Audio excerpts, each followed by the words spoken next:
Okay, madam. Start ಆಯ್ತಮ್ಮ.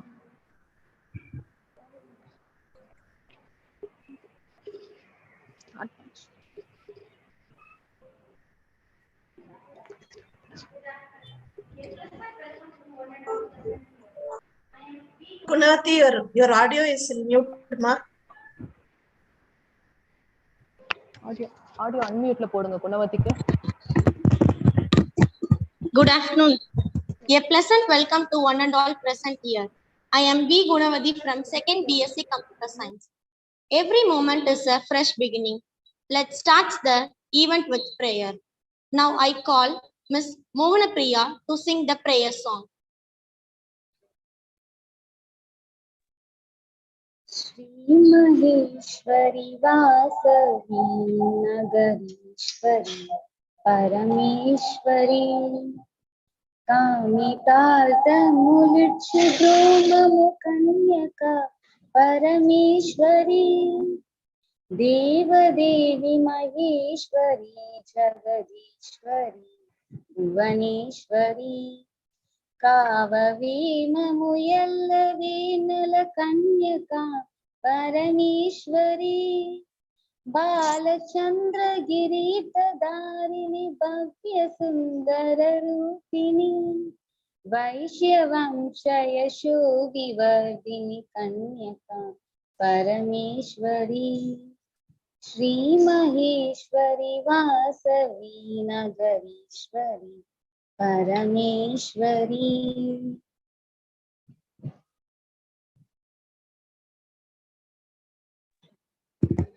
Thank you, Mohanapriya. It is never too late to be who you might have been. Now I call Ms. Manasa from 1st MSc CS to give the introduction of our resource person, Dr. G. Ananthi ma'am. Good afternoon all. A very welcome to one and all present here.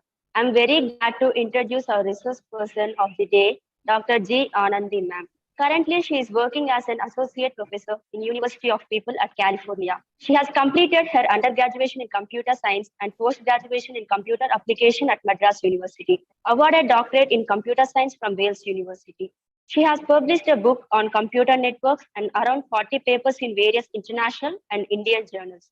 She is serving as editorial review board member for 6 different international journals.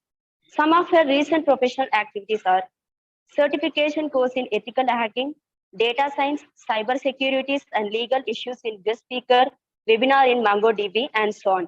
She is currently teaching many courses such as network security, cyber security, ICT, project management, Python programming, and so on. We warmly welcome you, ma'am. Thank you. Thank you, Manasa. Now I hand over the session to you, ma'am.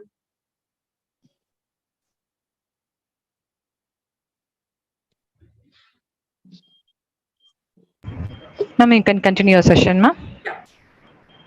Sure.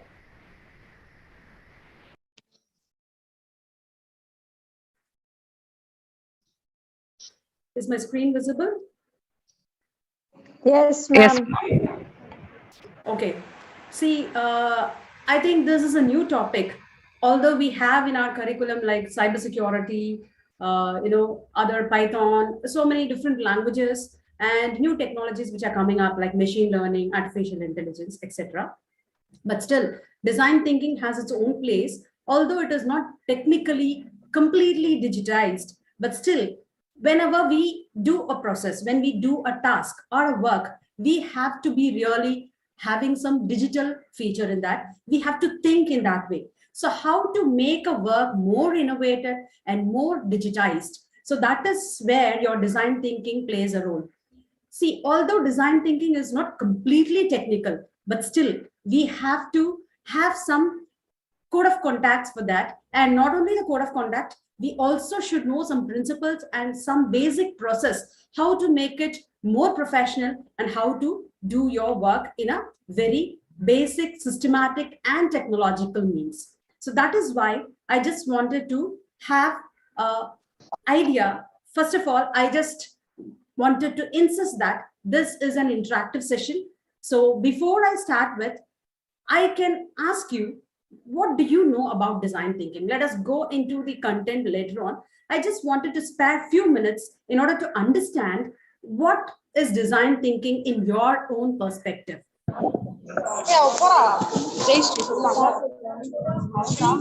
Can answer.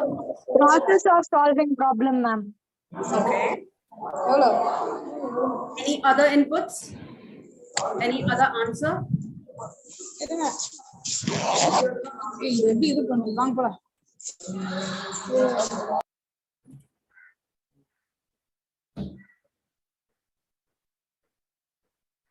Any other answer from anybody?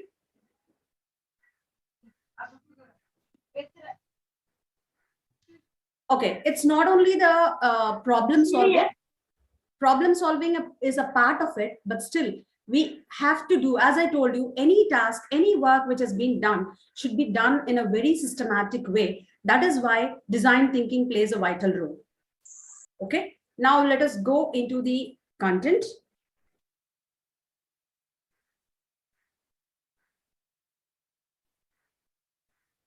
So as I told you, this is a repetitive process. It's an iterative process because you need to understand the alternatives, how to find out the solution in different means. How can you identify the solution with different ways? So you have to think in different dimensions. I request everybody to mute. So this is, as one of you mentioned, it is again used for solving the problem. So it is a solution-based approach. But again, this is very much helpful for the business people, because whenever a product is being launched, so before launching the product, how to make it more systematic, how to make it more professionalized. So that is the way we are going to see design thinking in that dimension. Now, whenever here I have mentioned about empathy. What is empathy? So empathy is one of the steps here which we are going to discuss in our session. So we need to have empathy for designing any particular product, and then only it reaches a target audience. Only then it will be full-fledged. So not only that, whenever a problem has been given, you all know that you have to first understand the problem. After understanding the problem only, you will be knowing what steps you have to undergo. And then not only that, once you identify the set of tasks which you need to know, which you need to do by understanding the problem, you also have to analyze it, because complete analysis gives you a very broad approach, and then you can proceed in that way. So these all will be the basic steps which you're going to see now. So before going to the process, these are some of the steps. As I told you, prototyping we are going to see about testing, we are going to see about brainstorming, all this. So these will come under the steps.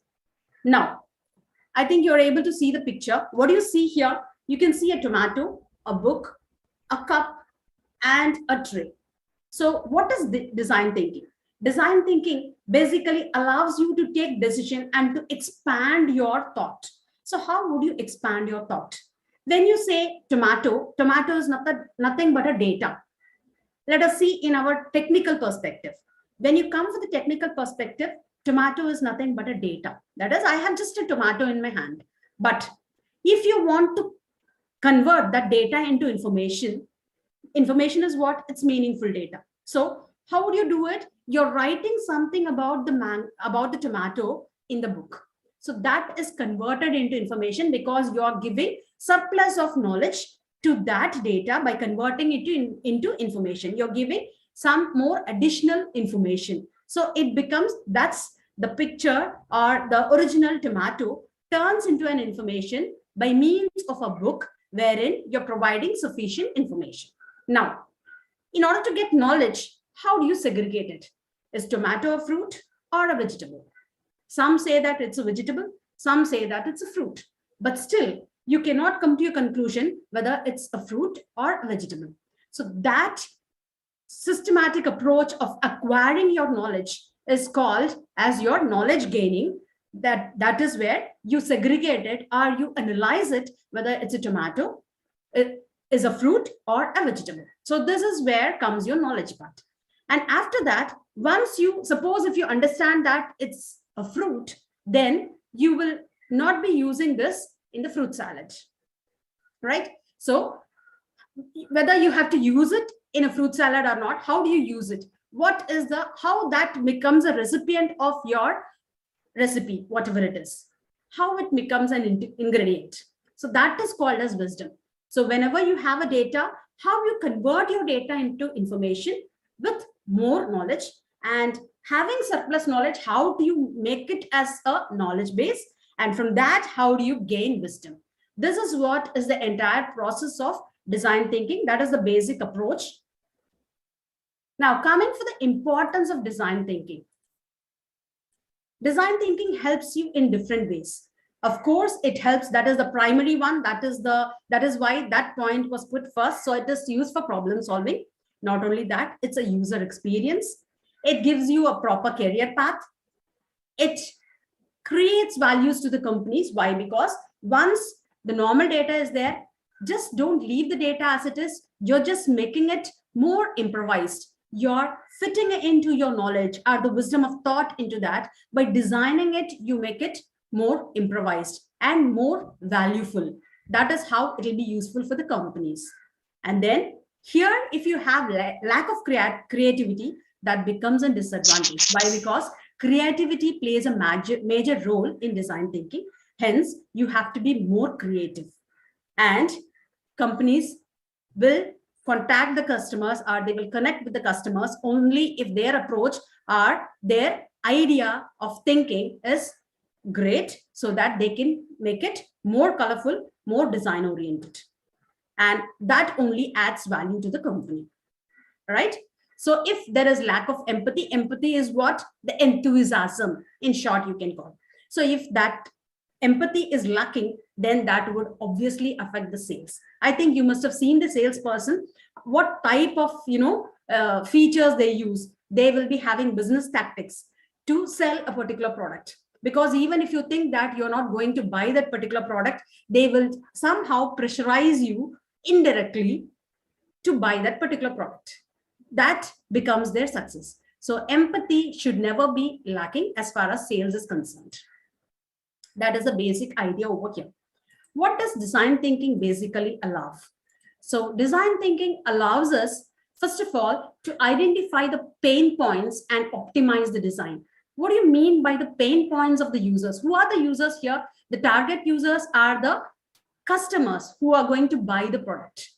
See, I'm talking in terms of business as well as technical, because these two are connected in design thinking. That is the reason I'm just syncing up both the features. Now, when you say users' pain points, here the users are nothing but they are the consumers, the customers who are going to buy the product. So what is the pain point? Pain point here refers to the negative, frustrating, or annoying interactions that a customer will be having with respect to the brand. Suppose if a brand is not familiar, let me give you an example. Suppose if a brand is not familiar, a new soap comes into the market and you're telling them to buy that particular soap. What will they do? They will not just buy it. They have to go for a trial. So the salesperson have to go and study about that particular area. Who are the people? What sort of people are there? Whether they are lower level, are they educated? Are they average? What is their income level and all that? So these all have to be studied. Hence, that is why I told the customers must be having some idea with the brand. Or suppose if it is not a new brand, if it is an old brand, a standard one which is already available in the market, they need not test it. They just go and buy it as it is. Why? Because it has a name in the market. Like you have, Lux, Dove, these kinds of soaps and all have got its own, reputation in the market. So they have gained fame. In that way, they need not check it out. Got it? And now there is a major challenge for the problem areas. Again, to tackle the problem areas, we need to have different categories of challenges. I was talking about the product. Now, when you go for the design issues, again, you have to make more improvised. You have to reformulate the entire design so as to be liked by the customers. So the consumers or the customers are the main asset. So they have to really like the product and they have to go for it.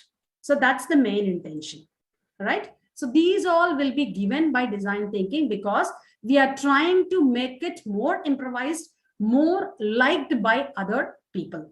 All right. So the design, we are formulating it, and you're identifying the mindset of the people.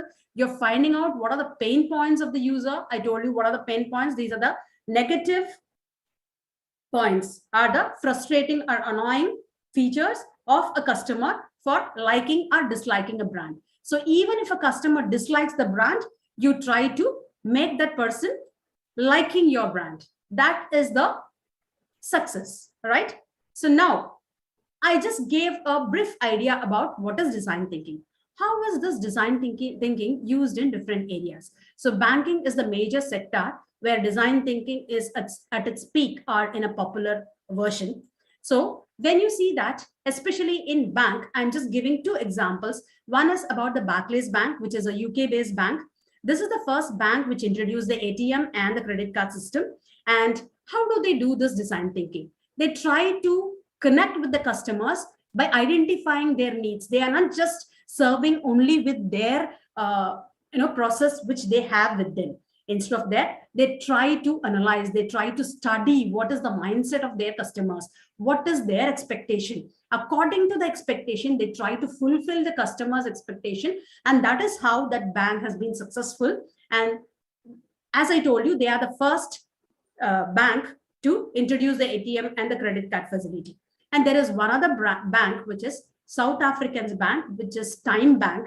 This is the first digital bank, and it doesn't have any branches. So they have a central banking system which is put in the cloud. So whenever any particular customer's details can be immediately retrieved with the help of the cloud system. So they have each and every information, nook and corner information about that particular customer. So any customer's details can be retrieved easily. So this bank also has got a cost savings for the clients. So they try to serve the clients in a very better way so that people are attracted to have account in that particular bank. So here, not only that, the Time Bank has also got a bank account where they can just open the account within 5 minutes without any documentation. They don't need to give any proof or anything else, and nobody has to recommend. So they have a very short process wherein everything is digitized. They personally check. So in the cloud, as all the details of the customer is available, once they give the details like their address and their communication, contact number, etc., they can easily go and verify or retrieve the details of that particular customer from the bank cloud system, and then they can easily open the account without any documentation. And not only that, they also have, the Time Bank also has got a system called as Smart Shopper members. Through this system, they will have the Pick and Pay awards, by the help of which they can go for the shopping. Smart shopping points are available. In those points, they can just go and swipe their card, and the purchase becomes very easy. And not only that, see, of course, we go everywhere and we swipe our card, but that is not the system they are using here. They have a peculiar card which is issued only for those customers, and that is how they can buy that. So that is an easy way out. So that's about banking. Not only in the area of banking, even in different sectors, design thinking has played a major role. So this is another example, which is called as the Hippo Roller, which is a water collection system. This is used in South Africa, basically. So this gives a very simple solution in order to assist the people to collect water. Normally, what they have to do, they have to carry water either in their hip or at the head, and they have to go. And this system has been removed with the help of this Hippo Roller system, which will be rolled on the ground. It contains about 90 liters it can accommodate. So that's the overall capacity. So instead of carrying the water in a bucket or anywhere else, this will hold 5 times more than what we take in the bucket. So that is a huge water collection system, which is again an example of design thinking. And there is one other example, which is your Oral-B. I think all will be familiar with this Oral-B toothbrush. So they have launched it in 2016, and they wanted to produce the electric toothbrush with hi-fi features. They also have a music player so that they can enjoy the music while they are brushing. And not only that, they also have the added features like They have the loyalty program of the customers. Whoever is a long time customer, they will be given some rewards, and they will see that what is the outstanding product. So this was the first electric toothbrush, which will do the brushing by its own. We need not, take risk. So that is about Oral-B. This is one other example of design thinking, which is Good Kitchen. This is again, this was especially, designed for the elderly citizens in Denmark. So this is actually a system which is for the government. This is a government-owned one. The government-sponsored meals will be given with the help of this. So this has the flexibility, especially for the elderly people, so that the chefs and the other employees of the Good Kitchen, they will do the cooking and they will deliver the meals at their doorstep at a very easy way. And this is profit-free. They don't owe profit for that. Without any profit, they do it. And I think you will be familiar with this Uber Eats. Uber Eats is, again, they are following a very sophisticated technology for the meal system. So they have a program called as Walkabout program. So they'll have transportation, they have the delivery system, they have the restaurant, everything for the entire food culture. So they will be doing all their products with testing. So they have a rapid testing, and they also try to identify what is the expectation of the consumers. That is the people who are going to buy the food, right? So the restaurant workers and the drivers, they all will be very much flexible to go and serve the people. And not only that, they are also working on some workshops. Why? Because to enhance some improvements, how to make it more customer oriented, right? So that is the main theme of that. Now, after seeing different examples, I think you must have got a better idea about what is design thinking rather than the definition. Now we are going to see the major principles of design thinking. We rely on 4 important principles. First is about the human rule. What is the human rule? This is nothing but you have some innovation. See, whenever you are given something, human normally what they do, they will have some point of view in their mind. So that is called as human-centric point of view. This human rule, this will basically tell what that product is about. But we are not designing, we are just thinking. We are motivating our ideas. We are coming up with different ideas. That is the first rule, which is totally human-oriented. The second one is the ambiguity rule. I think all of you know the little meaning of ambiguity. Ambiguity, actually, you cannot simplify it because you don't have certain limitations. So you are going to see how crucial it is and how to make it in a different way. You should totally make it different. So how can you make it? So that is your ambiguity rule. And the third one is redesign rule. This is where this particular step is where you're trying to come up with new design technologies, new designing features. So here we are going to see what are the things that needs to be unchanged. Human needs will never be changed because it's static. This is what is the expectation of the human? Yes, it is. It will not get changed.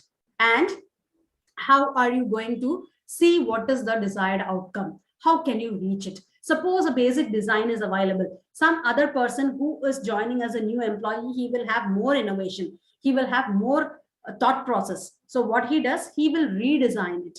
So after redesigning, is it successful? Is it yielding the same result? So that is what we are going to see. So that's about the redesign rule. And the tangibility rule. Tangibility, I think you all know what is tangible and intangible. So here you're going to see the prototypes. Here is where we create a prototype and see that the designers will communicate with the help of the prototype more effectively. That means they will get a better idea once they have this prototype. So prototype plays a vital role in the tangibility rule. So these are the 4 basic principles of design thinking. Once you get an understanding about design thinking, now with these principles, what are the important features of this principle? It is first is about people-centeredness. What is this? This is people-oriented. They totally rely on the mindset of the people. What is the idea of that particular person? How are you going to design it according to their expectation level? So that is people-centeredness. So in order to be more specific, people-centeredness is nothing but it is making the user's life better. So all the stakeholders will be a part of this. They will take part. It's all about how people feel when they use a product or a service, right? And users experience. As I told you, a salesperson, before just selling that particular commodity to the users, what they do, they just go and have a statistical analysis. They try to study what is the people's mindset, what is their level, what is the level of income, whether they are average class, below average class, or high class society. Depending upon the user's mindset, they try to design it, any particular product, right? And once they have the idea, accordingly, the goal has to be set. You should not have a different goal and your product should not be something else. It has to synchronize with each other, all right? And accordingly, the planning has to go with. And here, when you talk about design thinking, it is between the users, computer, and the products. Either it can be a computer-based product or any other product. So whatever may be the product range, you have to go with more innovative idea and design so as to make the product more innovative. And here, if your reframing is not properly defined, then it becomes a failure. So that should not be our motive. Hence, you also have to have a hands-on experience, especially with prototyping and testing. Once we are going with those two steps, we can be more clear on that. I can elaborate through that time. And not only that, it will also revolutionize the approach to anything. So whatever may be the product, according to its perspective, you can change your mindset and you can work on that. See, different products will have different challenges. So according to that, you can make the design of your work. Now, the same design thinking principles, I have made it in a diagram. See, again, here also design thinking plays a role. I have given in points in the previous slide. So rather than going through the points, seeing each and every point, if I make it in a diagram, it will reach my audience very clearly. That is the reason I have made it as a diagram. So this is again a different approach. So the same point I have put here, like the earlier slide, but I have put in a pictorial way. So it is to understand people, what they want, and depending upon that, you have some hands-on experience and you see whether it's an unknown problem or it is not defined one. So these all are interconnected. And again, how would you integrate all this? As I told you, it's the people need, whatever is the expectation of the people, plus the technological features. These two added together will give a success in the business. So business success is basically estimated with the people's requirement or need, plus your technology embedded in that.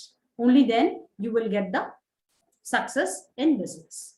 Now, we are just going to see the overview of the thinking process on the whole. So you have to first of all find the root pain points. I hope you remember what I told about pain points.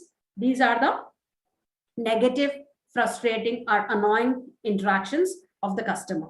So that negative points are called as your pain points. So first of all, you need to understand, you need to observe the user and you need to understand what are their pain points. Once you understand the pain points, then you can find out how you can solve them. So once you understand, understanding is that is the problem. First one is understanding the user. So what is the problem? You try to understand by observing the user. And once you understand what are their pain points, then you go for documenting them. How would you make those pain points into a effective point?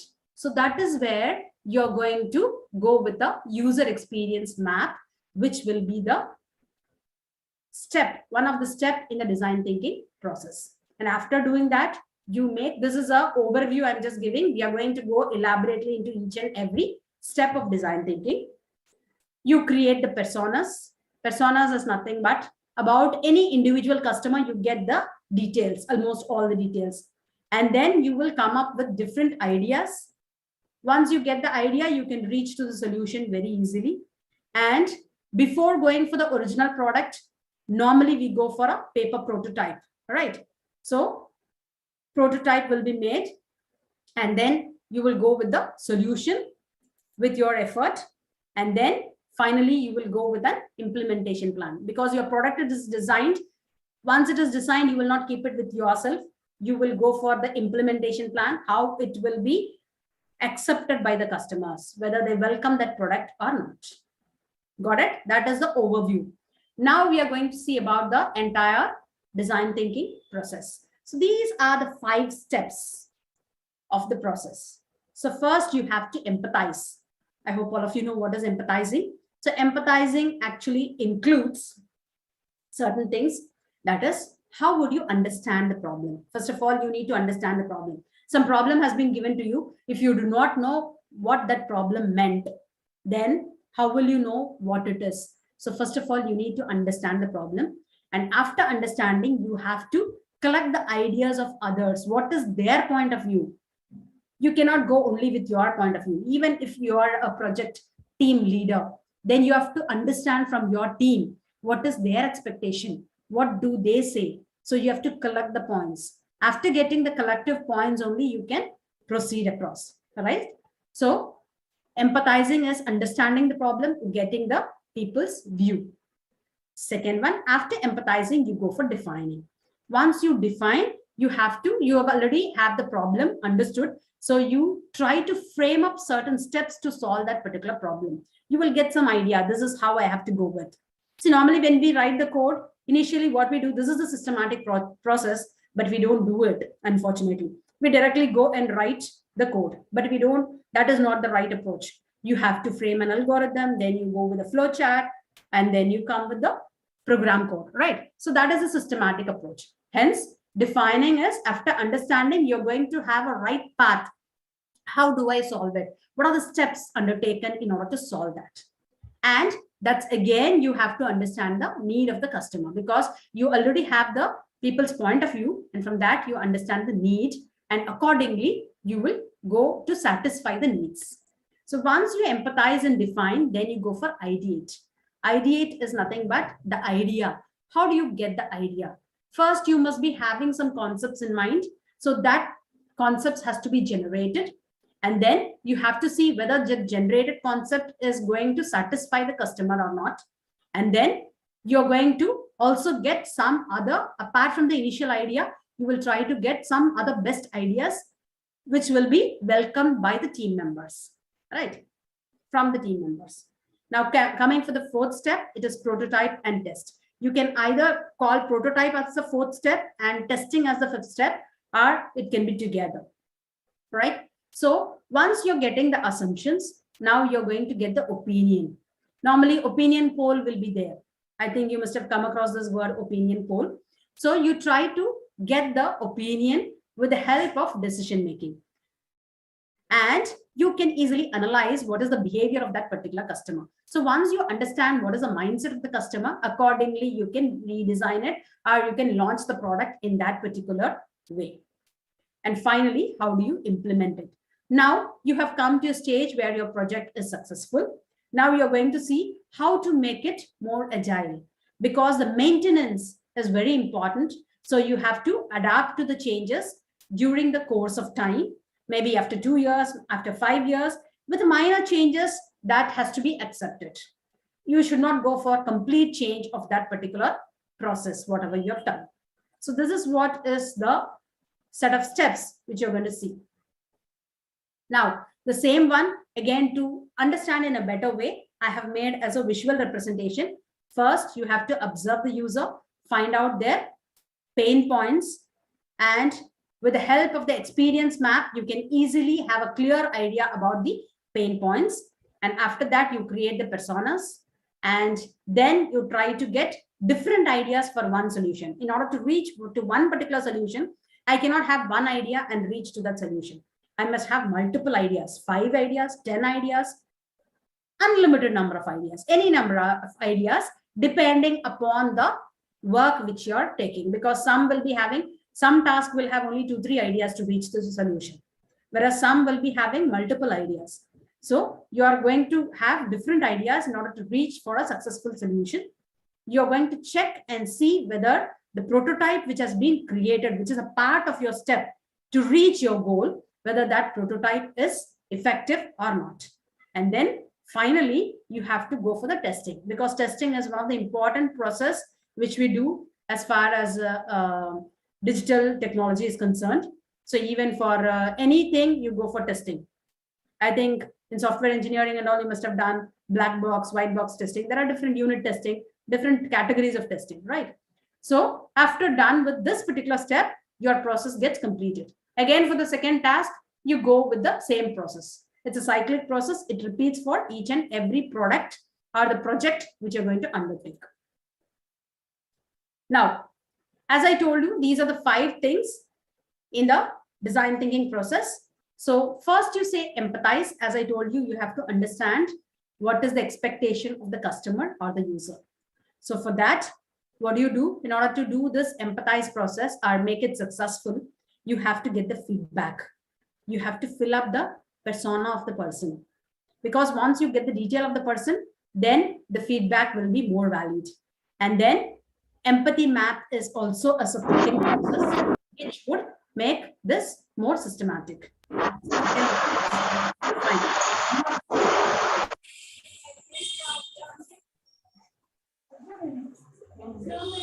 Define. Now coming for define, you're going to have a proper objective, because for any task, you need to know what is the goal. You have to work towards that goal. So you need to have a clear perspective, clear idea about what is your objective. So for that, you have to have a context map, customer journey map, and opportunity map, which you're going to discuss in detail. And third step is about idea. As I told you, you have to get different ideas. You have to come up with different categories of ideas, and then you will reach to an appropriate solution, which will be more successful. So again, for that generating of idea, you have got different methods. And the fourth one is about prototype. As I told you, prototype and test can come together, or sometimes you can segregate it. Earlier I told you. So prototype is the different way how you visualize the things. When I go with prototype, I'll give you more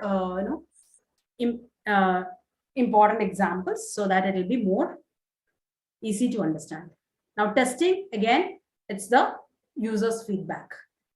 And how do you evaluate your prototype? How it becomes successful? How you're converting that prototype into the original one. Now, we are entering into the first step of the process, which is empathy. Empathize, I told you. So empathy is nothing but you're going to observe the user and see what are their pain points. Here in this small diagram, I think you're able to see this is the designer, this is the user. The empathy will be a part of the designer as well as the user. Because as a designer, only if I am empathized, the user is like just sitting like waste. It is of no use. The user also should have equal empathy towards that particular product. So here, for this step, what do? You have to observe. You have to interview at least 8 individuals. With one person, once you go and interview only one person, you cannot really identify the mindset of the people.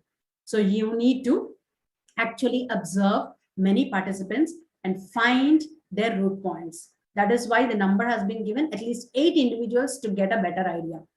And then once you understand the pain points, they will really come out with their innermost feelings. They will say, innermost feelings are your empathy, all right? So they will say what is their expectation, what are their needs and all that. Once you understand what is the user's need, then by observing them and by talking to them, you will get a better idea and you will get knowledge to go for the next step. Now, in the first step, we are still in the first step. Here, as I told you, for empathy, in order to create the empathy, you should have an empathy map. What is this? This is the map which is created on the organization, not for the individual. So you have to create a empathy map. For the empathy map, whatever is your task, you have to first define the scope. What is your scope? Any particular task taken, anything which is taken should have a scope and a goal. Even we, as a student, you all must be having some goals. This is my objective. I want to become so-and-so. So, and you work towards that goal. You will never get diverged. So that is what is your scope. And gathering materials is another important step. What is this? You have to create an empathy map, because once you know the goal, what are the successful points in order to reach to that specific goal? That is gathering materials. See, if I think that I want to become a collector, IAS collector, I work towards that. I will go and write those particular exams. I will see that, whatever I'm good in, proficient in, that particular area, I choose the topic and I go towards that. This is a day-to-day example for you to make things more, easy. I'm just telling you out. So then you collect research. Again, gathering materials is also a part of the research. You try to gather as many contents as possible, right? And then for that, in order not to forget anything, you create a sticky note. You write small notes, hints, and keep it ready, which will be used for the future.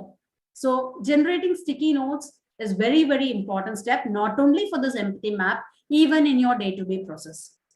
Students, I tell you, BSc, MSc students, whoever are they, see, they have to always create a sticky notes, not only for the exam point of view, even in your life, in order to achieve a goal, right? And then you have to converge that sticky notes, which are in cluster, and synthesize it so that it gets a proper shape. And then you have to polish and plan. Only by sticky notes are just converging all that will not work out. Finally, how would you take the steps to reach to that success point? Although you take baby steps, but still with that also you will be able to reach to the final point. That is the acquiring point. So that's how you create the empathy map. So the first step of empathy, I hope you understood. Empathizing constitutes with the empathy map. Now we go for the second step, which is define. Already I told you, define is nothing but you already found out the pain points. Now, once you observe the user and get the pain points of the user, you're going to map those pain points and make it into a user experience map. You're converting the pain points into a user experience map. That is, the empathy map is converted into a user experience map, because you already found out the pain points in the earlier step. Now you're going to prioritize those pain points, because some will be having more pain points, some will have very less, which can be ignored. Ignorable pain points will not be taken into consideration, or it would be in the least priority. The most priority will be given to the higher pain points. And then you go for dot voting. We are going to see about that. And then you will set the goals and create the personas. So let us see about all the steps in detail in define. Now, first thing was mapping out the pain points. What do you do for this? That is your experience map. So you will try to extract the pain points of the user, map them on a user experience map. So for that, what you do, don't think map means it's something you draw. I'll just elaborate you. So experience map here is nothing but you just make small sticky notes and you can paste it on the wall. Even for your exam dates or the timetable every day, what you have to follow, you will make a small chart and paste it in the wall, right? The same way, the sticky notes would be useful. And here, all the team members will be participating in this observation phase, because everybody will be observing the customer, finding out the pain points, because I may observe a different pain point and negative point from a customer. You may observe something else, because we are thinking in different dimensions. Everybody's thinking will not be the same. That is why all the team members will be a part of it, and they will have a observation phase and they will make their own notes. So when the sticky notes are made, you will have n number of sticky notes which are pasted on the wall, and those all has to be consolidated later.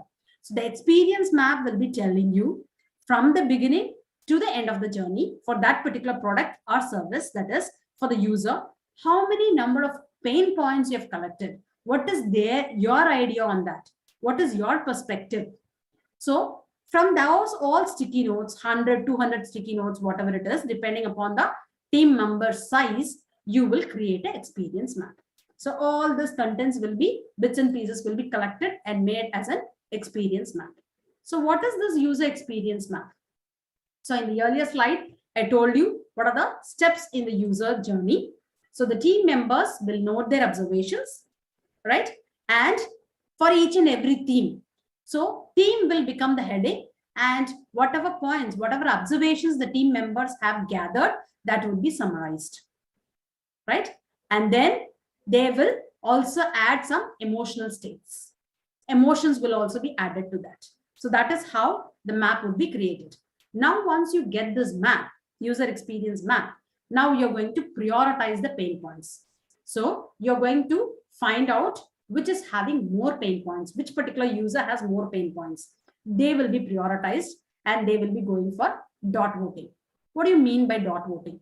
This is nothing but when you have more number of participants in your team, every person will be given 4 to 5 dots, individual dots at different places. Just imagine a paper and you have 4 to 5 dots. Just the dots will be made. You do not know what that dot stands for. So the important root points will receive the dots. You will ask them to make a dot for important pain points, because if it is a higher, suppose one particular team member is going to observe 5 customers. He will just see what is that particular customer, what is his pain point, and then he will put a dot according to that. Understood? So like this, every participant, that is every team member, they are the participants. So they will be assigned with some dots, and from observing the users, every participant will be having the dots. Some will have none of the dots because they will be having least priority. They don't have much pain points. If the pain point increases, the number of dots obviously will get increased. Got it? So by counting all these dots at the end, you will be identifying which are the most important pain points. Got it? Now, how would you set the goal? These are some of the examples of setting the goal. All the goals will be, all the pain points will be converted into goals. Pain points are the negative things. So those negative points you're converting into a positive means by giving it a name called goal. So pain point is, again, I've given 2 examples. Suppose a user cannot find their friend because he has some sorrow. He has something negative to share with him, but he couldn't find him. So what is the goal? You're going to find a location finder with the help of which you will locate that particular friend. Because even you might have some childhood friends who will be really helpful to you, but you're not in contact with them. You try to gather their details from somebody, from some young person, and you try to reach that particular person and you share. Because you feel that they are very close to your heart and you share with them. So this is the pain point and that is the goal. You try to find out where they are and you try to share with them. And the next pain point is, suppose if the user feels their friends are not with them to share the experience, they will be having some, see if they are not with them. Suppose if somebody, you cannot even connect with them or they are no more. So what do? You will think of their stories or you will share it with their in front of their photo. Because by that you will feel a little satisfied. You feel that as though you're talking to them. So that's again the goal. I hope you understand. These are the examples. Now, we were talking about creating personas. We are still in the second step. So during this step, what you do, personas are nothing but they are the people. So you should include the name, the goals, what are their codes. So you have different things to go with that. So you have to identify only 2 or 3 personas, not everything. But when I give an example, you can see that first you have to know the name of the person, what gender, what is this age, tagline. Everybody will be having some tagline. What is their job? What is their technology competence? That is, in which level they are. Technically, how they are. What is their main job? In which particular area they are working on? What is their goal? And what is their concern? So these all will be some of the points for the persona creation. But it is not necessary that all these points has to be a part of persona. As I told you, only 2 to 3 personas can be taken amongst this. Name is essential. Gender, age is not very important. You can take goal, name and goal. So like this, you can pick out any 2 or 3 personas, and that is how you can create the persona for a particular person. After creating a persona, you can understand what is that particular person. You will at least get to know what that person is. So here, after finding out, now you're going to define the project and the business objectives. Now, for a project, first you should know the problem statement. So you have to see what is the issue, how you can address that issue. Once you know the problem, you can identify the gap. What is your goal and what is the problem? From the problem, in order to reach to the goal, how would you reach? The gap between the problem and the goal would be reached with certain steps which you undertake. And how are those steps? Are they positive? Are they going to lead you towards the proper way? So this is how you're going to make your problem statement. Then you will design the team. Once the problem is ready, the team will be allocated. So they will be given the user-centered solution. That is point of view. Every person in the team will be giving their own point of view towards the problem, and then you will come up with some way to the solution. Not exactly the solution, because you have to go a long way in order to reach the solution. So at least you will get some way to reach the solution. Now, in the same step, define here, I am just going to see what are the requirements. I told you in the previous slide about the problem statement. How do you go with the problem statement? First, you have to think, what are the things I require for my problem? And you need to explain the problem. You're not explaining the problem. It is a self-explanation. You try to understand. And after you are getting a clear idea about the problem, what would be the cost received for that particular problem? How much do I incur to spend? And what are the claims for that? And what will be the proposed solution? Once you understand the problem, once you know the budget plays a vital role. Once you know the cost, then you will propose a solution for that. And every solution that is proposed will not be 100% successful. As I told you, you will have a number of solutions, and from that you will pick out certain solutions, certain steps for the solution, which will be materialistic. All will not be materialistic. And you will try to find the benefits of that solution. That is how you summarize your problem and solution so that you will get a final solution. Now, how do you craft a problem statement? I was talking about a problem statement. So you are going to think on a verb. That is, what is a verb? You're going to just think, how can I encourage? How can I give support? How can I empower myself? Because you're a team member. So as a team member, what will be my role? What sort of work should I do? And then you need to identify what is the primary user. See, as an individual, maybe, and that's why I've given some examples. These are different categories of individuals. So in which category do I belong to? That is, you are going to analyze yourself and realize who you are, self-realization. And then you articulate the problem. How are you going to address that particular problem? In which dimension are you addressing that problem? So what is the behavioral level of that problem? How do I take it? What is my area of expertise? What is my perspective towards the problem? Right? So this is a particular example of how to make a problem statement. Now, this is again an example of creating a problem. See, suppose the user thinks that he is living in a city. What is his need? He wants to move around. He wants to go for a trip. So around 1 to 4 times for 10 to 16 minutes, he has to go for a drive. So if he thinks that, first of all, he needs to think whether he is affordable to buy a car.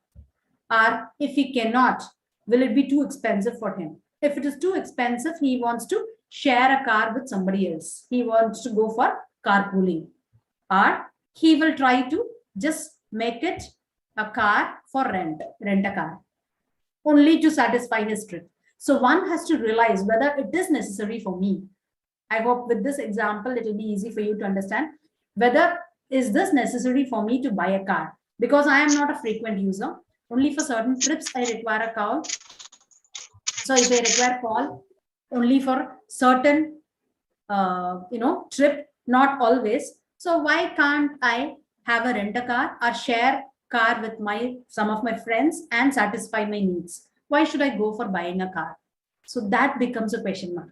He has to think and he has to come for the solution, right? So that's about the problem statement.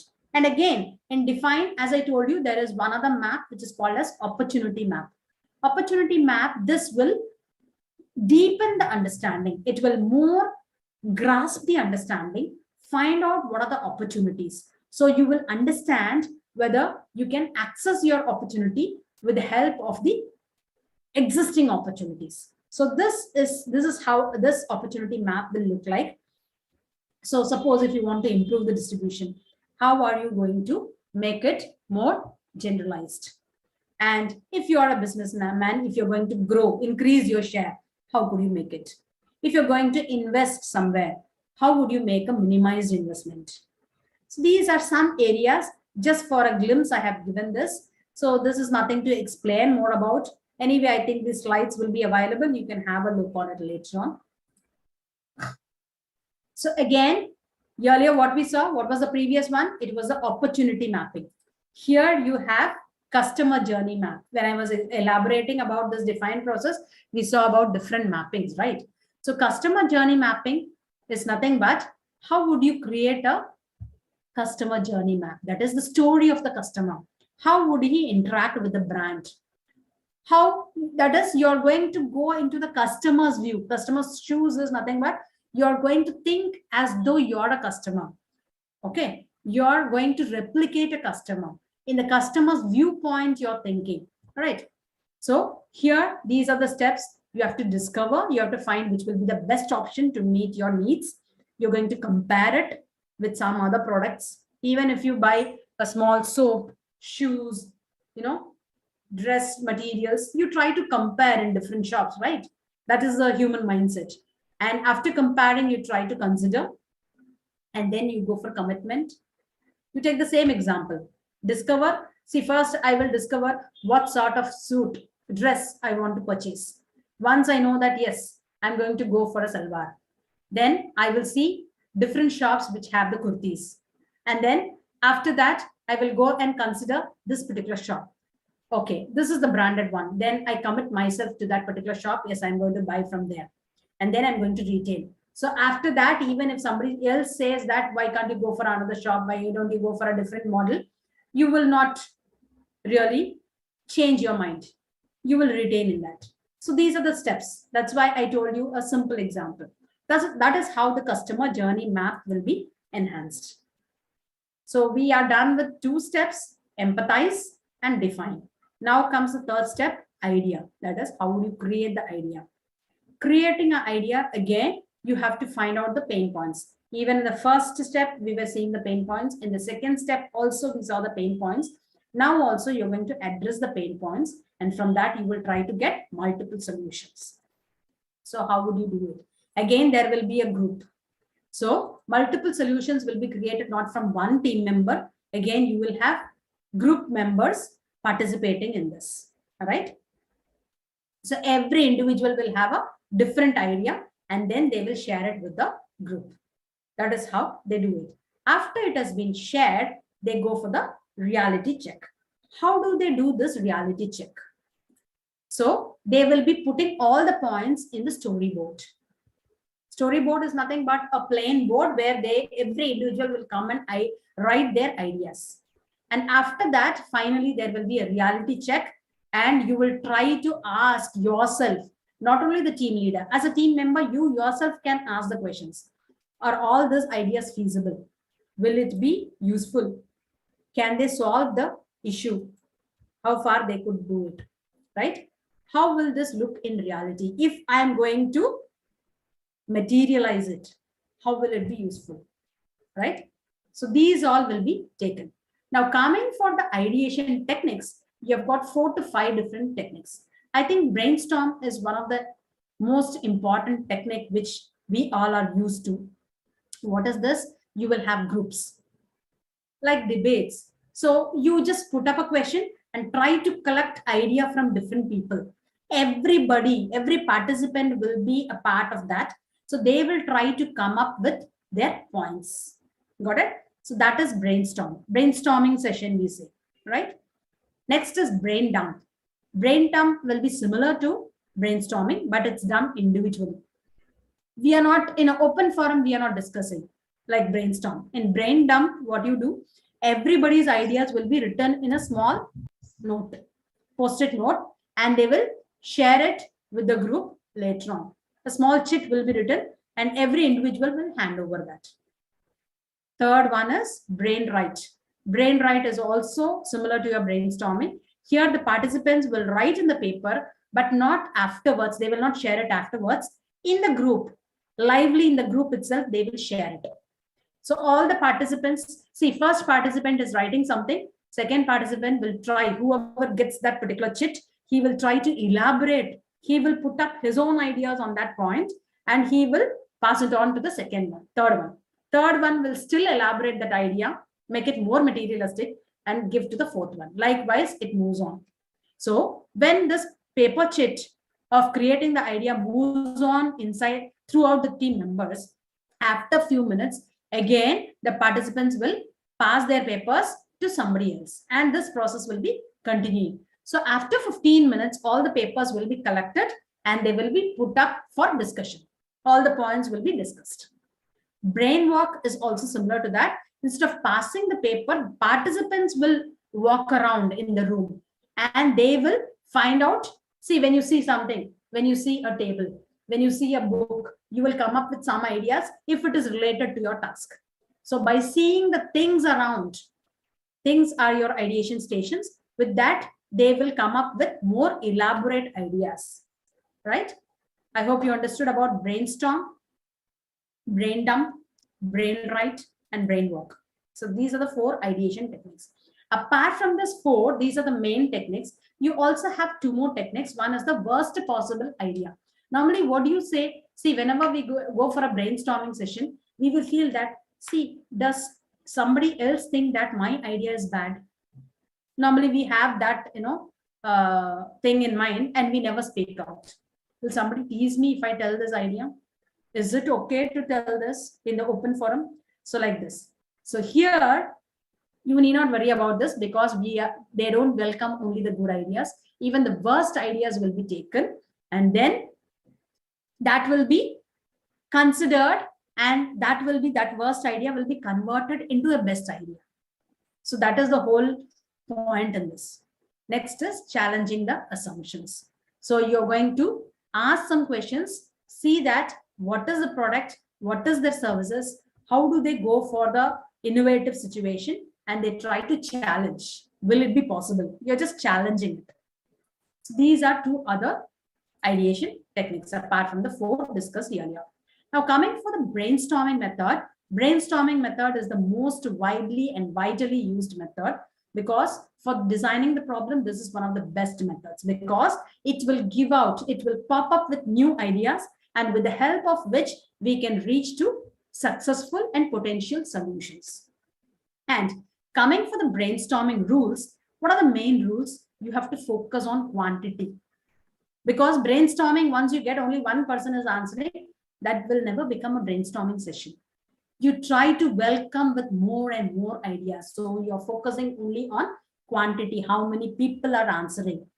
And withhold the criticism. That is, negativity has no place in the brainstorming session. As I told you earlier, nobody should have an inner feeling that, will it be right? Can I speak out? So negativity has no place. Anybody can speak out and give their own idea. And unusual ideas will be welcome. That is, new ideas which nobody has ever thought of. So those ideas will be really having a very good welcome, right? And you are going to combine all those ideas and try to improve the ideas. This is a feature of idea, that is brainstorming example in a mind map form. By seeing this, what do you understand? Something is written on the board, all right? So this is a graphical technique where the participants will be having a web of relationships. I'll give you a simple example here. See, suppose you must have watched films where the police is trying to find out a crime case. So what do they write there? Often in those movies, you must have seen that the police higher official or the person who is in charge of that particular case, that person will be writing something on the board. He will have so many, here and there, they will write something about a person name, about some evidence. He will write and he will try to connect all of them. How all those are connected in that particular case. That is how they try to find out the criminal. But initially, when you see what they write on that whiteboard, you will not get an idea why they are writing something jumbled. What is that? We cannot understand. But by joining all those, you will just get an idea how to find a criminal. Excuse me. So this is about your mind mapping. I hope you understood with this example. See, here it's a mobile review. What are the affordances? What are the trends, mobile trends? Who are the inhabitants? What is the time? So many things are written. And finally, they combine all of them for creating a mobile. The mobile companies, for their review, this is how they go for the mind map. Now, for ideation, not only the mind map, they also use the brainstorming technique, which is called as the scamper technique. Substitute, combine, adapt, modify, purpose, eliminate, and rearrange. So I've given a picture for the scamper technique. I hope you're able to see this. So you start with substitute. So you're going to see, especially with the mobile companies, if a mobile has been launched, how are they going to substitute that mobile with a new version, right? So when they are going to change, because this particular model is no more under existence, you're trying to bring an alternate. When you're trying to bring an alternate, that is called a substitute. When you substitute it, what are you going to do? You're going to combine the features of the older model with that of the new model. You try to make it more improvised, or you combine some features which are good in old technique to the new one, right? And after combining it, you try to adapt. That means the new mobile version has to withstand that old as well as the new technique. Only then it can be surviving in the market. Otherwise, it cannot sustain. And then you try to modify. Earlier, what was the version which was available? How do you try to modify? What extra features you are bringing in them in that particular model? And what is the purpose? Does it really solve the purpose of the customers? Before launching that model into the market, you have to go for a review, for a study, right? So that is the purpose. And you try to eliminate the, what are you trying to eliminate? The drawbacks, the flaws, whatever were the flaws in the earlier model, you try to minimize that or try to completely eliminate and bring up a new version which will be succumbent to all of them. And you try to rearrange, reverse. Sometimes if the older one is not of much use, you try to completely change your process. Good about it? So this is about the scamper technique. And we move into the fourth step now, which is a prototype. So all of you must have got an idea about what a prototype is. Prototype, I can tell two different examples. See, whenever you are going to an architect for building a house, they create a small model of a mall, of a temple. If they are going for a huge project, before they launch that particular project, that will be kept on the entrance in the old building. So once you go into the entrance, you will see a small, model which is kept on the table. This is how it is going to be. That you call it as a prototype, right? And sometimes you have blueprint. I think all of you know about blueprint. Blueprint is also a prototype, which is a paper prototype. And model, a small model, which I told you, that is again a prototype, which is not a paper prototype, it's a normal prototype. So you have different prototypes. So a paper prototype is nothing but it will tell you it is a mock-up. It is a model of what needs to be developed and what needs to be improved.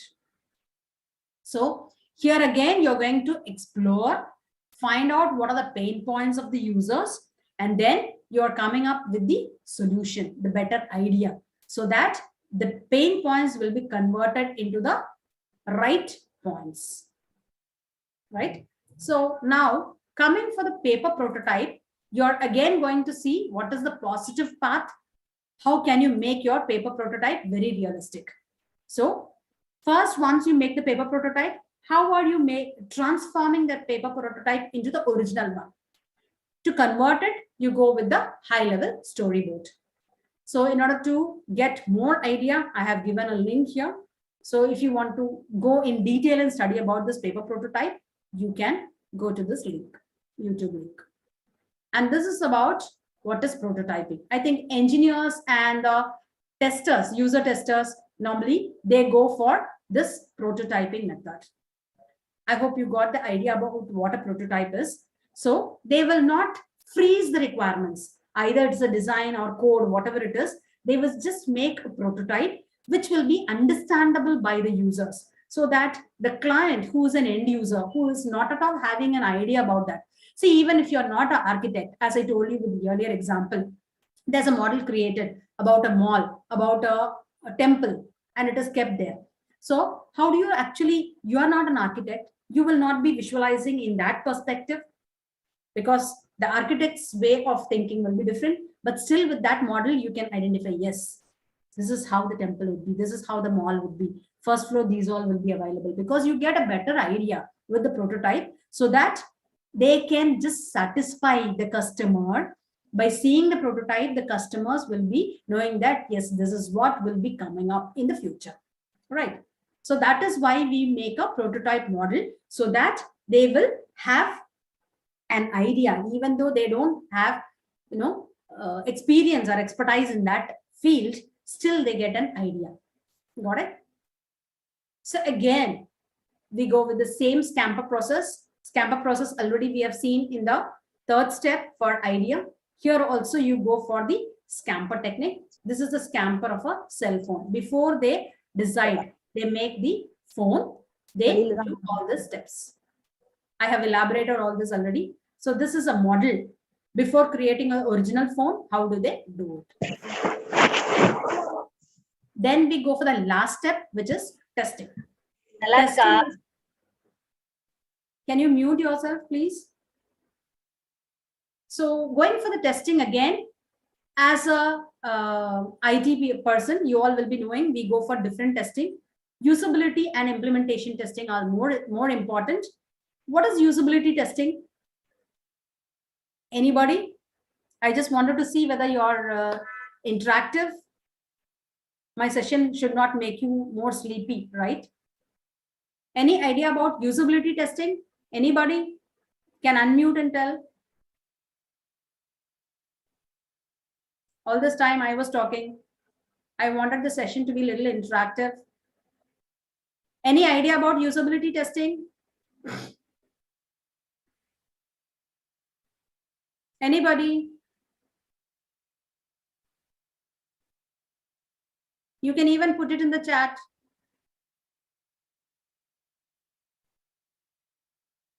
No idea? Are you all listening? Okay. So usability testing is after using. That means, again, I'll give you a simple idea about this. Two types of testing. So product testing, once you say, usability testing is what? You are just trying to use that product.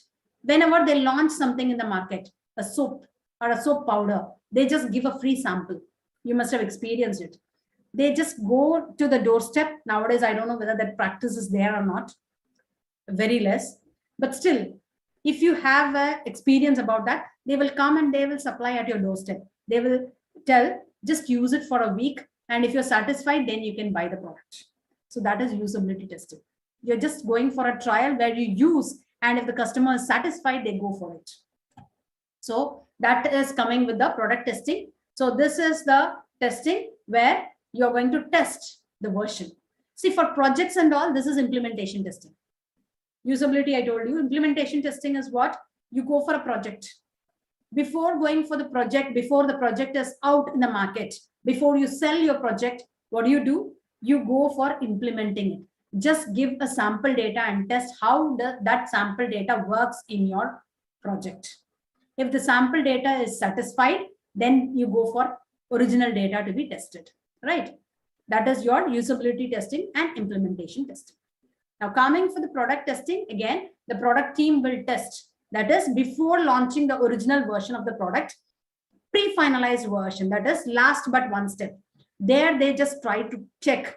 They have a set of audience. With that audience, they will check with the sample and see what is their satisfaction level. Get the feedback and see how good is the feedback. Accordingly, they will go with the marketing before the product reaches to the final delivery stage. So that is your beta testing. Coming for the another method, as I told you, it is in-home usage testing. This is what I told you. So the product team will share a prototype or the final product with the customer. The customer, they will try to use it in their home for a certain period of time and they will give the feedback. Usability testing, which I told you, that comes under this in-home usage testing. All right. So this will be an agile structure where everybody will, it's not only you're targeting not only on one particular person. Any type of customer you just try and you ask them to test it by using it and then give their feedback. So that's about your testing process. So these are the steps. As we were talking about my mobile phones, I thought I would include this. So at Samsung, they go for different tests before the mobile comes out to the market. Durability test. What is the battery charge capacity? Visual inspecting test. Again, they will check whether the battery is a standard one or not. X-ray test, they will check whether the battery has some abnormal features or does it withstand the normal features. Charge discharge, how much of time the charge is retained in the mobile. Disassembling, they will just disassemble the battery and check whether the battery is of perfect quality or not. Usage test, they will just put it in a mobile, charge the mobile and see whether the mobile is getting charged properly or not. That is your usage test. So like that, different categories of testing will be done in Samsung, and that is how they finally leave out that mobile in the market for sales. That's about testing. See, we have seen about 5 steps. That is about creating, that is empathizing, then define, then idea, then prototype and testing. After doing all this, finally you have to, the last most step is going with the implementation planning. What is implementation planning? This is nothing but whenever you do a project, IT project, what do? You have to write the supporting documents. If you're just writing only the code and keeping it, it's of no use. You have the ERD, you have the DFD. You also have some documentation which will tell you what is the system features, where did you do it, all this. So the last step basically depends only upon the documentation. The supporting documentation will be really helpful, especially whenever you submit it to the higher ups. Only then that will really be a full-fledged one, because only with the code it will not speak out. Whatever high-class project it is, but still supporting documentation is very much essential and necessary. So what are the benefits of this implementation plan? It gives you more clarity to the work because of the documentation. People can understand what it is actually. They can keep in track. And also it gives you more cooperation for the work which you do. And also more number of people come for buying it in. Even the end user, even who doesn't have the knowledge about the IT, will be having certain idea over this. Right? So that's about implementation planning. Although it is a very simple step, but this is one of the essential steps in order to fulfill or to complete your project, your work in a satisfactory level. So that's the last step. So with that implementation, now what will be the final result? The final result will be you're giving a prototype. With the help of testing the prototype, customers will be getting a better idea. You're giving an understanding what you're going to achieve, and also you're going to give a product which will be more successful, and you're also giving some added-on features from which the consumers or the customers will be getting a better idea and go for that particular product, right? So this is about the overall feature of design thinking. I hope you all understood. Now I'm going with some activity. Can I have the attention of the students? This is really an interactive session. With the help of this particular activity, I'm going to tell you about the elements. We have already discussed about the elements. The steps I have told you. So coming for the elements. Now, you can see a picture of a coffee cup. Can anybody tell me, not anybody, one by one, you can just unmute and tell me. I don't want any group answers. So I just wanted you to tell, what is this cup used for? How will you use it? See, everybody will be having different idea. It's a coffee cup. You will say that I use it for drinking coffee. Of course, everybody does that. But apart from that, what ideas generate in your mind? Can you please come up with your answer? I will try to write it down and I will see how your ideas are generated. Can I get the answers, please?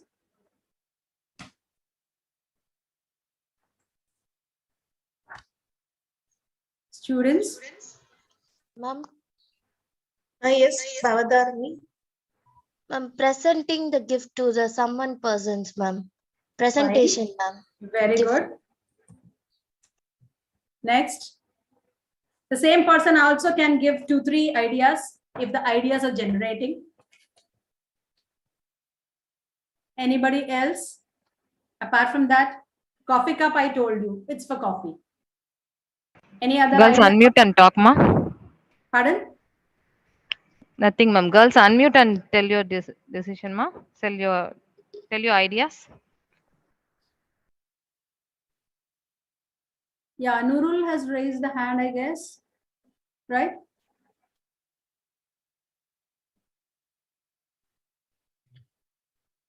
You can type your ideas in chat box also. Yes, you can Girls, chat. You can put it in the chat. I can see.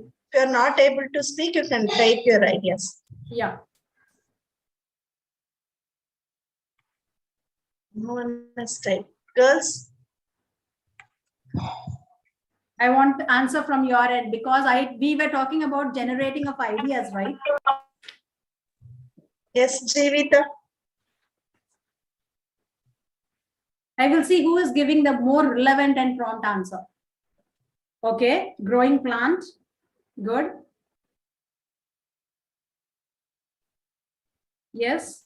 You must have seen cup in different, when you visit your friend's house or somebody's house, you must have seen how they are using it. Whatever idea pops up in your mind, please. I got 2 answers. For what else you will use this cup? Because we are going, from this, I'm going to tell you about the elements. Art and craft work, very good. I'm seeing how, ideas regenerate. Okay, I'm just writing it down. What else? I expect more and more answers, please. What about others, ma? Girls.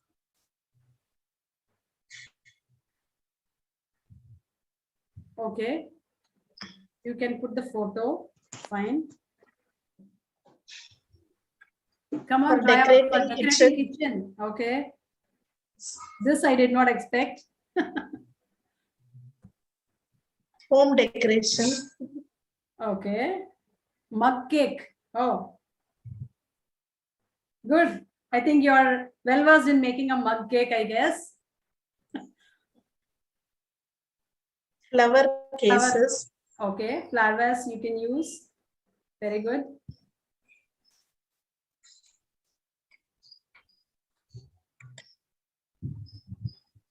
Anybody else?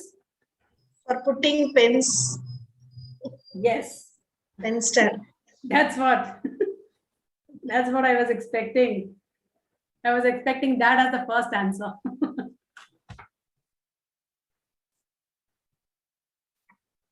What else?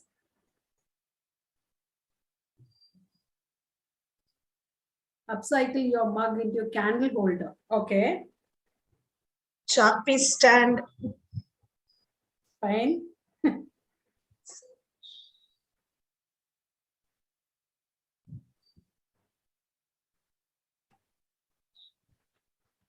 Anybody else wants to answer or I will finish this? Somebody has sketch stand. Okay.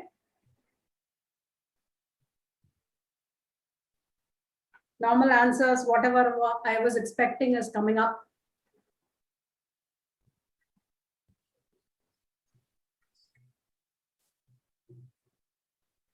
In my house, I'm using it as a remote holder. Wow, very good. Okay. Now, from this, what do you understand? See, I told you creating ideas. Now, coming for the elements, basically the elements are nothing but fluency. I will just see what is the fluency, storing sugar, salts, etc. Yes. Open cup, you will store sugar. Ant will not come. Flies will not come. Okay. Okay. Coming for the elements, basically, what is the fluency? That is what fluency you've got over that object. When I showed an object, what was your fluency? That was measured. Next is flexibility. Again, coming for flexibility, you gave me so many points. From that, which is more flexible? Now, I think, see, whenever you think of a cup, what was coming into your mind? Yes, I can drink coffee or tea. That was the first. Then you were thinking it as a stand. That was your second level, right? So what is the fluency of that? What is the flexibility? How would you elaborate it? Again, you're trying to expand your idea. You're elaborating and you're thinking beyond your level. Thinking that what all I could do in that. You're trying to create more and more ideas. Uniqueness. Once 2-3 people answered, you think that I should not say the same thing. I should not even say something relevant or similar to that. I should come up with a completely different one.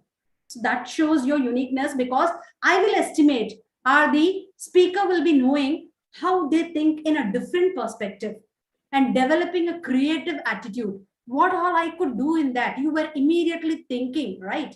So that is how we think on seeing any particular object. This is again a design thinking. We were talking about product, project, all these things in a very higher level. But now with a simple, an object, you are able to do all this. So these are the elements of design thinking. Just to find out what is your idea and to learn about the elements, I made this activity. So the elements are nothing but fluency that was there in this activity, flexibility, elaboration, you were trying to elaborate, uniqueness, of course, yes. And then you try to develop a creative attitude. Yes, I must come up with something different.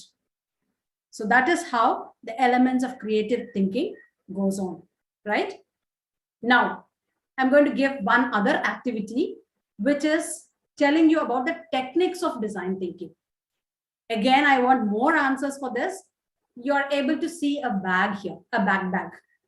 With this backpack, I just wanted you to tell how you can improvise it, how this bag could be more useful. Earlier, we were just thinking only on how you can use it. Here, how you can make it more improvised, how you can be making it more useful. I think everybody must have seen this bag. You need not even think of the picture. Just to get an idea, I just had posted this picture. I just wanted to ask you how you can change this to make it more useful. Of course, it is for traveling purpose. That is the basic idea behind that. Yes, for traveling. And just expecting what other improvements could be done. We can fit GPS for safety purpose. Well done. Of course, we need GPS everywhere nowadays. Excellent. What else? We can use laptop bags. Whenever we see a bag nowadays, we take it with a laptop in that only. We don't use it for books because nobody is using a book now. All are having laptop only to study, not like our days. Okay. I asked you not only the purpose, I asked you what other improvements can be done, how it could be improvised to make it a better one, to make it more useful. I think more girls are there. I'm expecting something from girls, which is very simple, but which will be more attractive and eye-catchy. It was waterproof. Okay. So you need not use a raincoat. for the bag. Only for you, you can use the raincoat. Bag will be safe if it's waterproof. Okay, fine. That's good. Please come up with more answers. Come on. What else?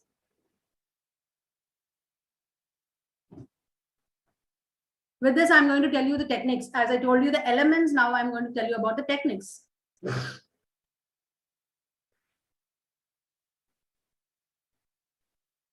I welcome more answers, please.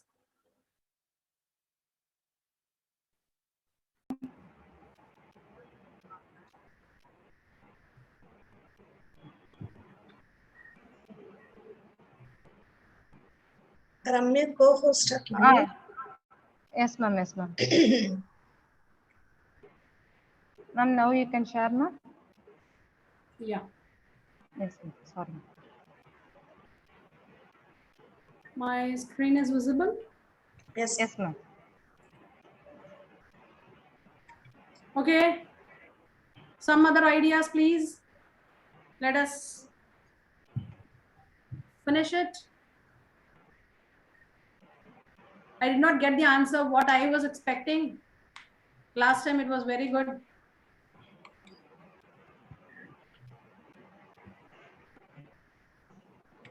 Anybody else?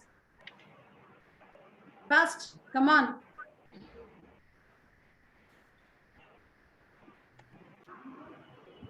Anybody likes to come up with some more improvements? We can change color and design. Very good. That's what I was expecting from girls. You can make it more, colorful, more designed. Girls like that. Then anybody wants to try? We can do arts. We can decorate with small accessories. Yes, everything comes under design. Anything different?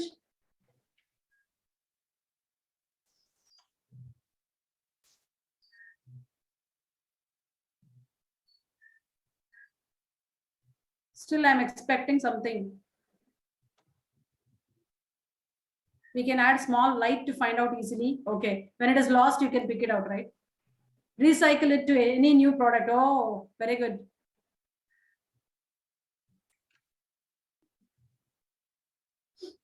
More flexible, to make it more flexible.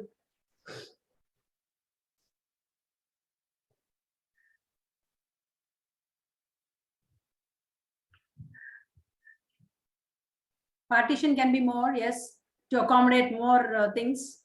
Because once we take one bag, we dump up everything in that bag, right? What else? Shall I give you some idea? By quotes, you can impress. Oh, very good.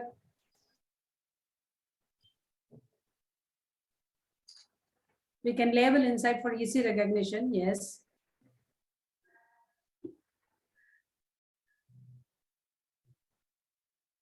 Can't we have a wheel?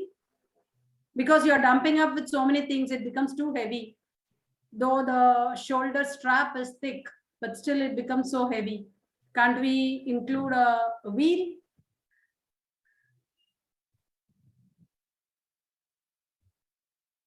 Customized name in bags. Fine. Fantastic.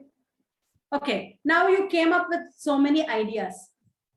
So here, what are the techniques? I was telling about the elements in the previous activity. Now I'm telling about the techniques.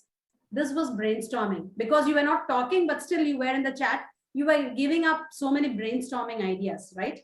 And visioning. What is the vision? How do you think on different perspective? Modifying. I told you improvising it. So you came up with so many modifications in that. How did you do that? Experimenting it. You were experimenting it. And then mind mapping, as I told you. I told about the police catching the criminals. Mind mapping, they write small things and they try to connect that. Connecting the dots, they try to find out who is the criminal, right? So that was the ideology behind having these two activities. With one activity, I told you about the elements. With the other activity, I told you about the techniques. I hope you understood. I hope this session was at least little informative. You learned something, although it is not a very digital technology. It's not so IT based, but still something you must have learned, because design thinking, nobody prefers to go for that. Only for a guest lecture, this will be a suitable and apt topic. So let us watch a small video. Hi there. Is it audible? Have you noticed that the world is full of problems?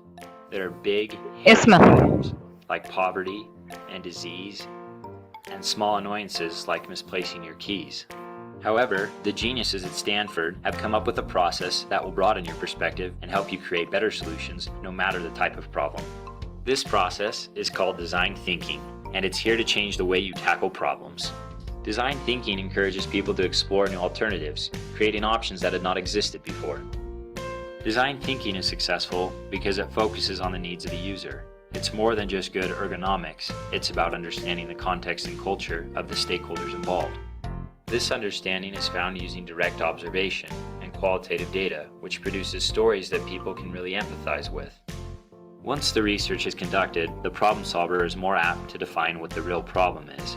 After diagnosing the true problem, it's time to ideate or brainstorm new ideas without the constraints of existing solutions.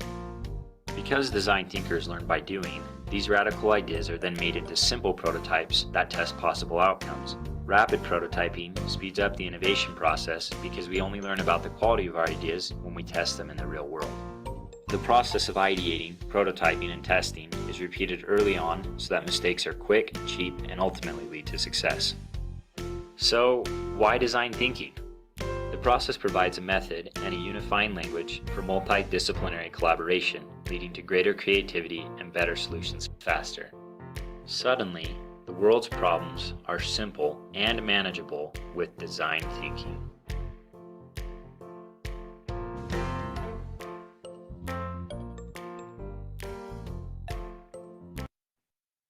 I think with this video, you were able to consolidate the entire process which we were discussing about, and you would have got a better idea about what is design thinking. Just to entertain you, I thought I would add a video. So I would like to have some questions. Any questions? I welcome questions. You can put it in the chat if you like to, or you can speak out.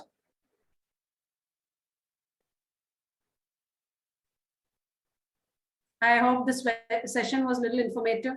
It gave you a little idea better than before. Yes, ma'am.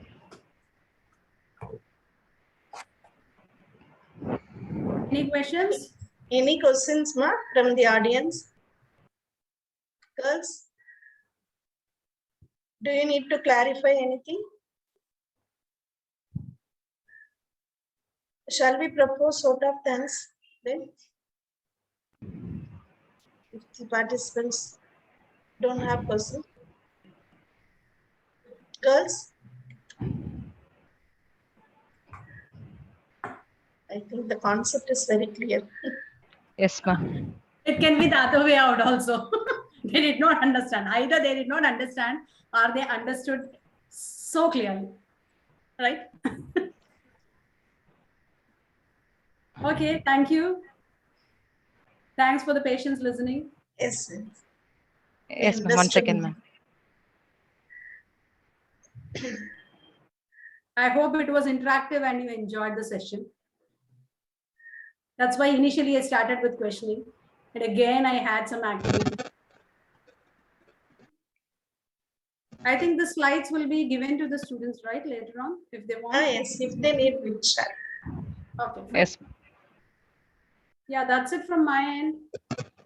Thank you so much for the opportunity. Thank you, ma'am, for making this session as a pleasant one. Now I call Ms. Soumya from 3rd BSc CS to deliver the vote of thanks.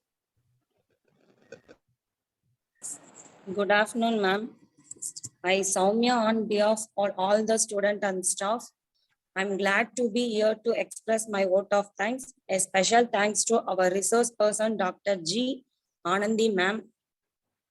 for being here with us today. Your thought have truly inspired us, ma'am. I thank our honorable correspondent, Sri Utkuru Sarath Kumar sir, and our principal, Dr. Mohanas Sri ma'am, Vice Principal, Dr. P.B. Vanita ma'am, and Dr. Natpinai ma'am.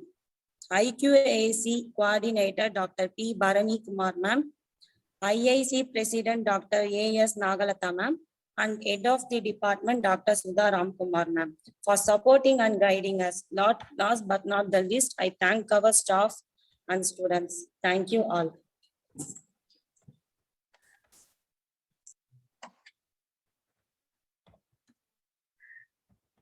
Thank you, Anandi ma'am, for making this very, very interesting.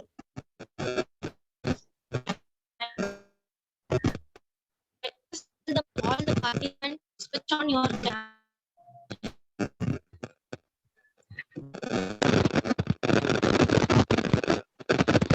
Dear participant, please switch on your camera.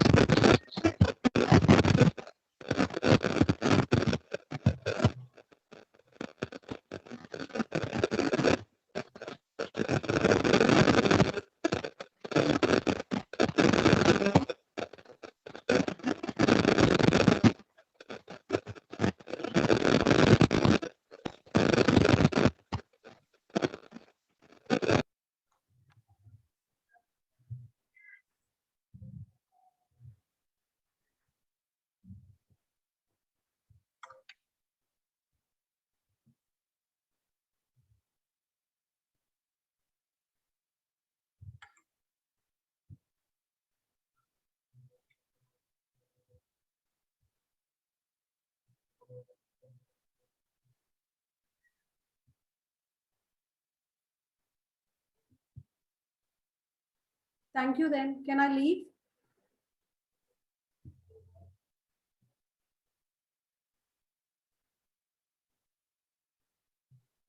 Yes, Ramya.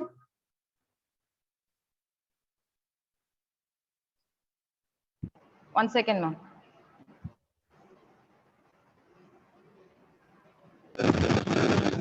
Now I posted the feedback link, ma'am. Kindly fill everyone and you can leave the meeting.